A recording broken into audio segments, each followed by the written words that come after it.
Hello विद्यार्थी मित्रों, ધોરણ 11 સાયન્સ કેમિસ્ટ્રી ચેપ્ટર 2 પરમાણુનું બંધારણ। આ લેક્ચરમાં આપણો ટોપિક છે હાઇડ્રોજન પરમાણુ માટેનો બોહરનો નમૂનો।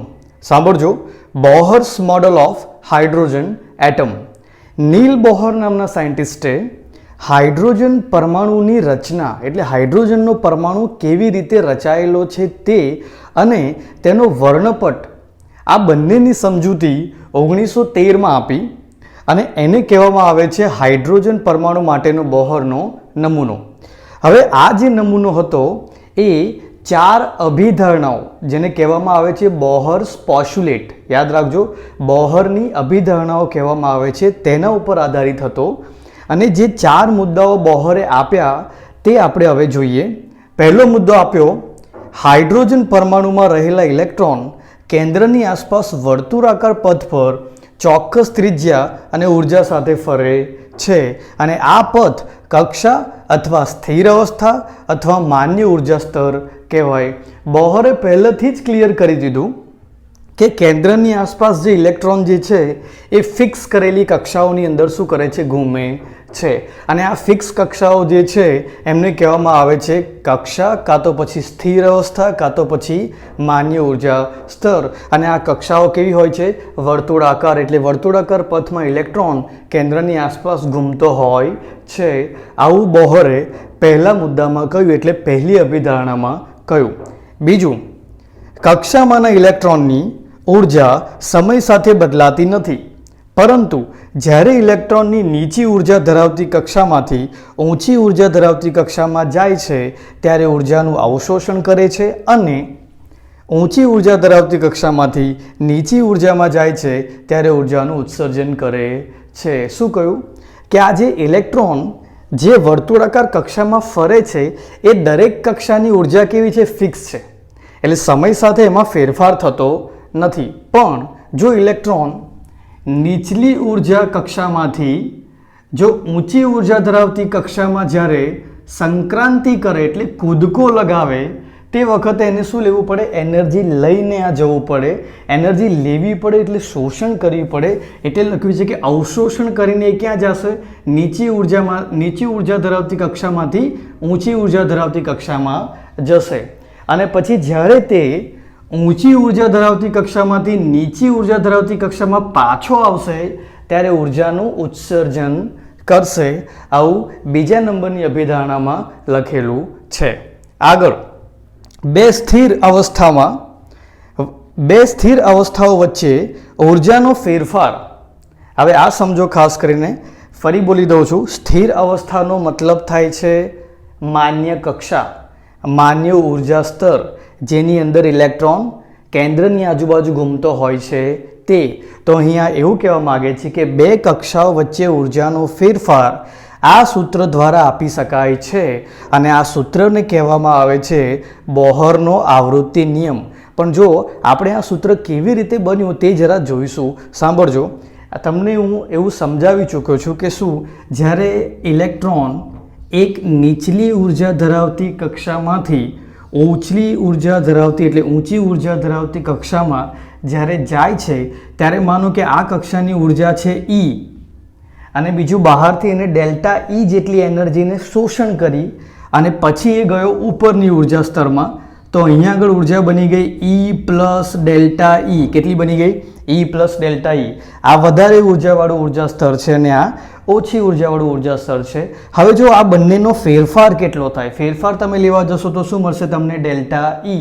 અને એ કેટલો હોય છે, તો જો આપણે જાણીએ છીએ કે જ્યારે આ ઇલેક્ટ્રોન ઊંચી ઉર્જા સ્તર વાળી કક્ષામાંથી જ્યારે નીચી ઉર્જાવાળી કક્ષામાં પાછો આવશે ને ત્યારે શેનું ઉત્સર્જન કરશે, વિકિરણ। હવે આ વિકિરણ શું હોય છે, બરાબર, આ વિકિરણ બીજું કંઈ નહીં હોય છે, ફોટોન।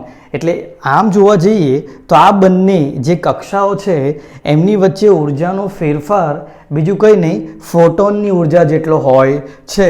તો આપણે એવું કહી શકીએ કે ઉર્જાનો ફેરફાર એ એક ફોટોનની ઉર્જા બરાબર થાય છે, જેમાં આ જે છે એ પ્લાન્કનો કોન્સ્ટન્ટ છે અને આ V જે છે તે આવૃત્તિ છે।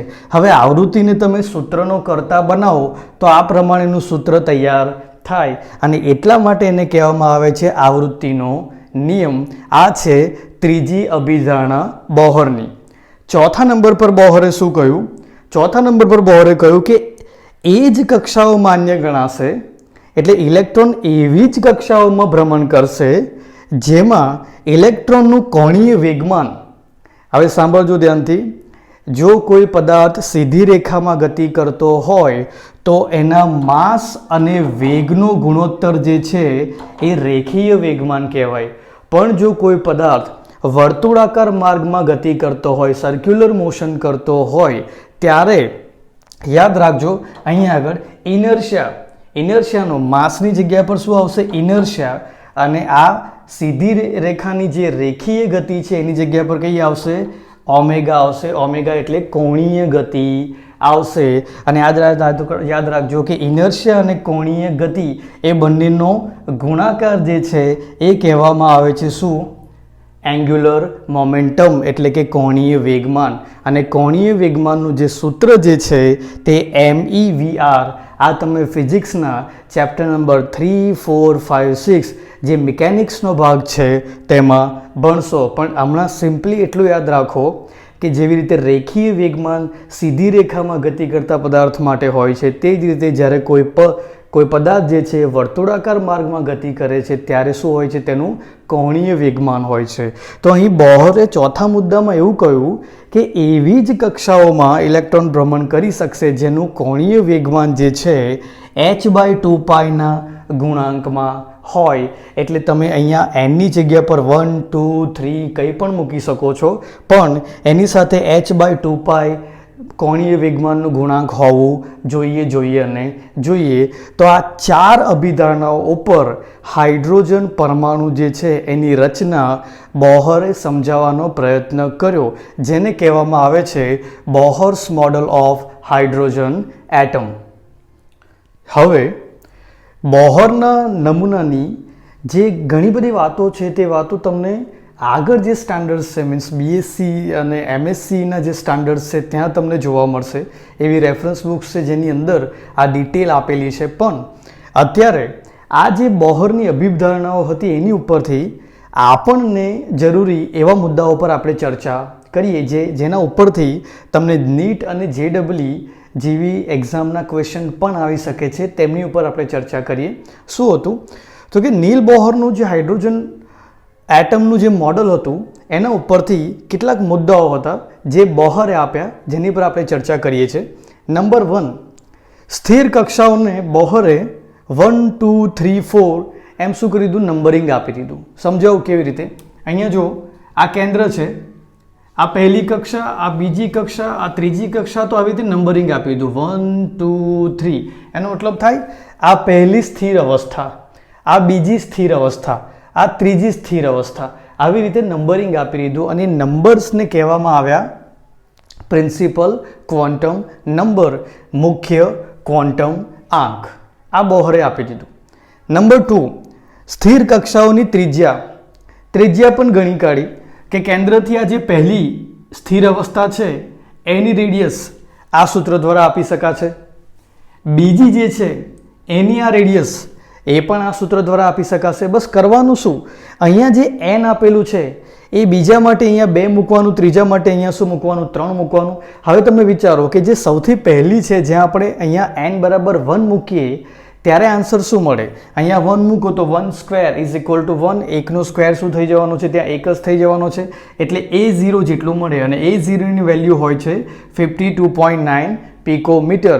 એટલે જે પહેલી અવસ્થા જે છે, પહેલી જે રેડિયસ છે એની વેલ્યુ કેટલી આવશે? 52.9 પિકોમીટર.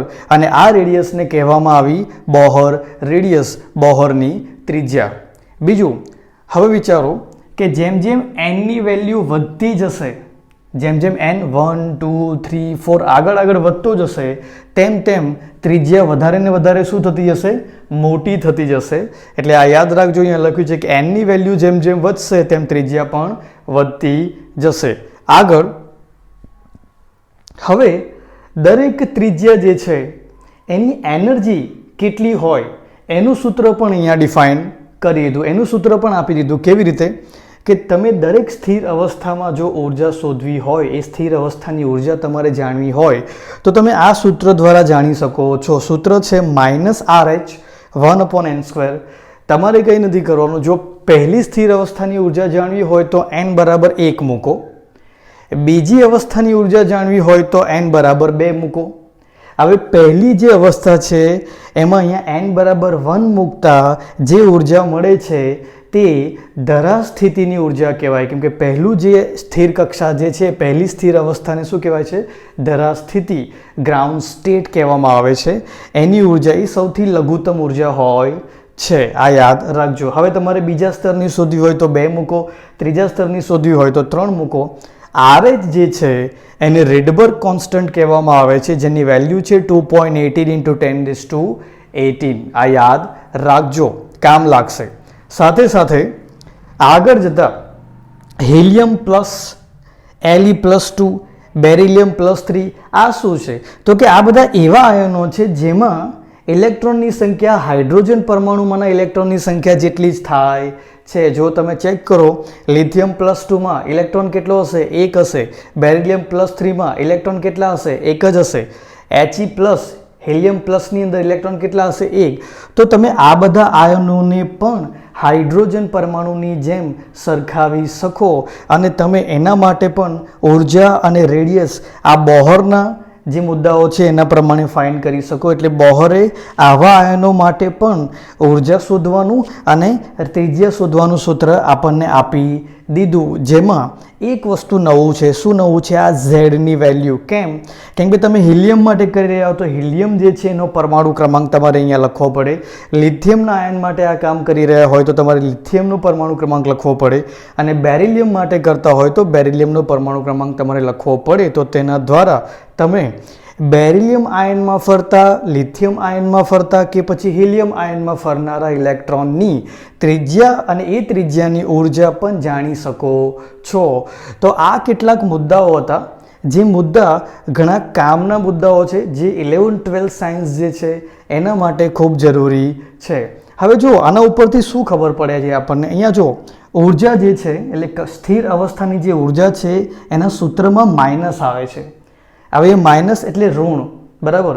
આવું કેમ બને છે તો એ તમને સમજાવી દઉં. જો સાંભળજો, સૌથી દૂરનો જે ઇલેક્ટ્રોન સમજો, એક ધારો, બરાબર, જેની પર કેન્દ્રનું એટલું બધું આકર્ષણ નથી, તો બોહરે શું કર્યું કે જે સૌથી દૂરનો ઇલેક્ટ્રોન જે છે એની ઉર્જા જે છે એ શું લઈ લીધી? જે ઇન્ફાઇનાઇટ લેવલ પર આવેલો છે એની ઉર્જા લઈ લીધી 0, બરાબર.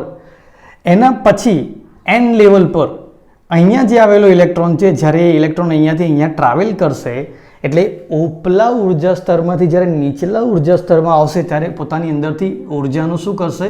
ઉત્સર્જન. હજી એક ઉર્જા સ્તર નીચે આવશે ત્યારે પણ એ ઉર્જાનું શું કરશે? ઉત્સર્જન. તો જેમ જેમ અંદર આવતા જઈએ છીએ તેમ તેમ ઉર્જાનું ઉત્સર્જન થાય છે, ઉર્જા નીકળે છે અને ઉર્જામાં ઘટાડો થાય છે. અને તેથી આ જે સૂત્ર છે એમાં સંજ્ઞા શેની આવેલી છે? માઇનસની સંજ્ઞા આવેલી છે. તો આ રીતે બોહરે પોતાના હાઇડ્રોજન એટમના નમૂનાને સમજાવ્યો. ત્યારબાદ બોહરે પોતાની અભિધારણાઓનો ઉપયોગ કરીને હાઇડ્રોજન રેખાનો વર્ણપટ સમજાવ્યો. મીન્સ હાઇડ્રોજનના સેમ્પલમાંથી આપણને જે વર્ણપટ મળે છે એમાં આટલી બધી રેખાઓ કેવી રીતે જોવા મળે છે તે પોતાની અભિધારણાઓ અને ગણિતનો ઉપયોગ કરીને સમજાવ્યો. અને એના માટે કોન્સેપ્ટ શું? તો કે 2 નંબરની જે અભિધારણા હતી તે ધ્યાનથી જો. શું હતી તે? કે જ્યારે ઇલેક્ટ્રોન નીચી ઉર્જા સ્તરમાંથી ઉપરની ઉર્જાવાળા સ્તરમાં સંક્રાંતિ કરે છે, એટલે કૂદકો લગાવે છે, ત્યારે એનર્જીનું શું કરે છે? અવશોષણ, એટલે એનર્જીને શોષે છે. જ્યારે એનાથી ઉલટું કે ઊંચી ઉર્જા સ્તરમાંથી નીચી ઉર્જા સ્તરમાં જ્યારે આવે છે ત્યારે એનર્જીને શું કરે છે? ઉત્સર્જન કરે છે. તો અહીં આપણે એક કામ કરીએ, અહીં આપણે એનર્જીની એક કક્ષા લઈ લઈએ, અહીંયા એક ઉર્જાનું સ્તર લઈ લઈએ, જે શરૂઆતનું, એટલે આપણે એને કહી દઈએ ઇનિશિયલ, શરૂઆતનું EI કહી દઈએ આપણે એને. અને ત્યાંથી ઇલેક્ટ્રોન જમ્પ કરવાનો છે ઉપરના ઉર્જા સ્તરમાં જેની એનર્જી હાઈ છે, એને આપણે કહી દઈએ ફાઇનલ. આ ફાઇનલ એનર્જી સ્ટેટ છે, બરાબર, ફાઇનલ ઉર્જા સ્તર. હવે તમે વિચારો કે ઇલેક્ટ્રોનને અહીંયાથી અહીંયા સુધી જવું હશે તો થોડા અમાઉન્ટમાં એનર્જી શું કરવી પડશે? અવશોષિત એટલે એબ્ઝોર્બ કરવી પડશે. તો એટલી એનર્જી લઈને ઇલેક્ટ્રોન અહીંયાથી અહીંયા જશે. પછી શું? તો કે એ પોતાની મૂળ સ્થિતિમાં જ્યારે પાછો આવશે ત્યારે તેને પોતાની એનર્જી ફરી પાછી હતી ને એટલી કરી દેવી પડશે. એટલે એ જે એનર્જી એને અવશોષિત કરી હતી, એબ્ઝોર્બ કરી હતી, એ છોડી દેવી પડશે. તો એ એનર્જી પાછા આવતી વખતે એ શું કરી દે છે? ઉત્સર્જન કરી દે છે. હવે સાંભળજો કે આ બંને ઉર્જાના સ્તરો વચ્ચે એનર્જીનો ફેરફાર કેટલો મળે અને કેવી રીતે મળે? તો સિમ્પલ છે કે આ ફાઇનલ જે ઉર્જા સ્તર હતું તેની એનર્જી અને જે પહેલાંનું ઉર્જા સ્તર હતું તેની એનર્જી, આ બંનેનું જો માઇનસ કરીએ તો તમને વચ્ચે કેટલી એનર્જી એબ્ઝોર્બ થઈ અને એના પછી ઉત્સર્જન થઈ તે મળી જાય. અને આપણને ઓલરેડી આગળના ટોપિકમાં હમણાં નીલ બોહરના નમૂનામાં આપણે ઉર્જા સ્તરની એટલે એક જે સ્થિર અવસ્થા જે છે તેની ઉર્જા ગણવાનું સૂત્ર આ મળી ચૂક્યું છે. તો જો ફાઇનલવાળું જે સ્તર છે, ફાઇનલ અવસ્થાનું સૂત્ર આ અને શરૂઆતની અવસ્થાનું સૂત્ર આ.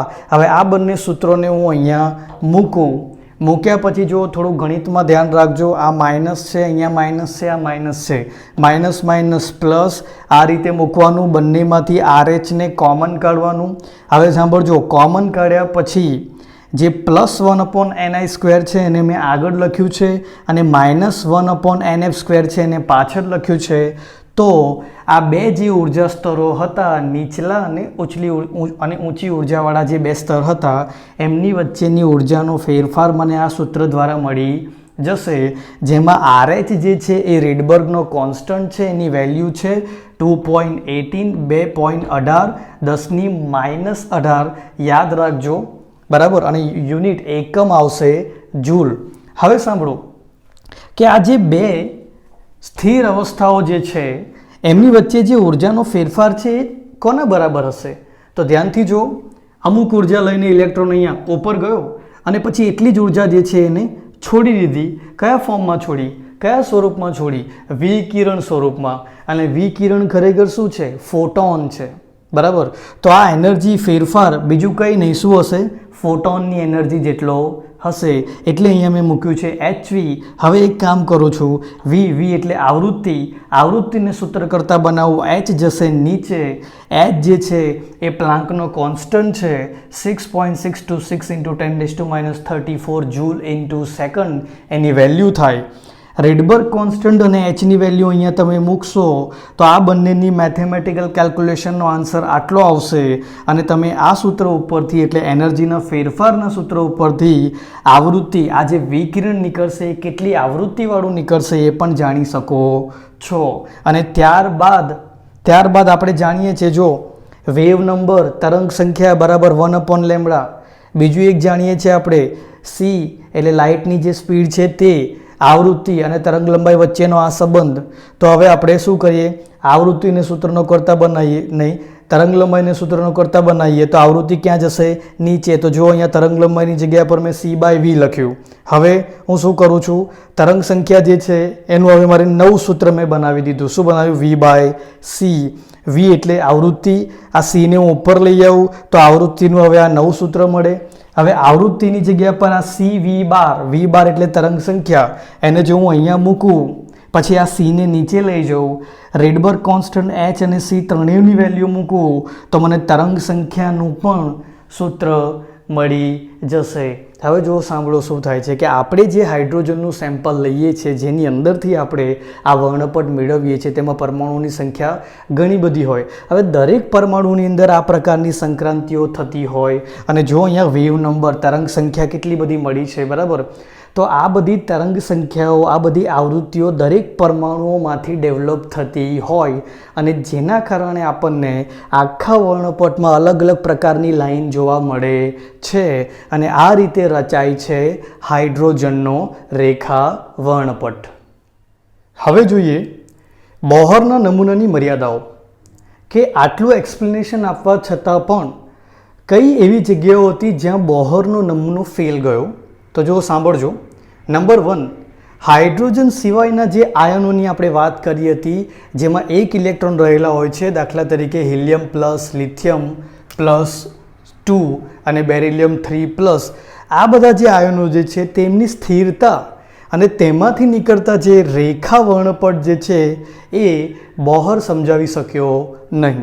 બીજું, હાઇડ્રોજન સિવાયના પરમાણુ, દાખલા તરીકે હિલિયમમાં 2 ઇલેક્ટ્રોન આવેલા હોય છે, તો એના વર્ણપટને પણ સમજાવી શક્યો નહીં.